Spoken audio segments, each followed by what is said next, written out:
Hello, সবাই কেমন আছেন? আশা রাখি খুবই ভালো আছেন। আমি আপনাদের মাঝে গতকাল একটা ভিডিও দিয়েছিলাম।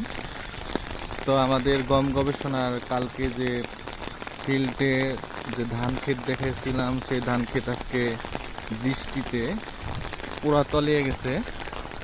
আর সেই ভোর রাত 3টা থেকে যে বৃষ্টি শুরু হয়েছে, বৃষ্টি হচ্ছে তো হচ্ছে, কোনো রকম থামার কোনো বালাই নেই। দেখতে পাচ্ছেন পুরা মাঠই পানিতে তলিয়ে গেছে। দূরে দেখা যাচ্ছে বিএডিসির একটি সার এর গুদাম দিনাজপুরে। এই এই বৃষ্টির মধ্যে অফিসে আসছি ছাতা মাথায় দিয়ে। তো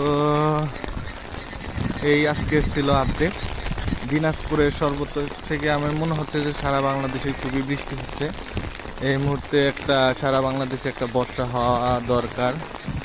আল্লাহ যদি চায় তাহলে বর্ষা হলে সকল দুঃখ দুর্দশা গ্লানি মুছে যাবে।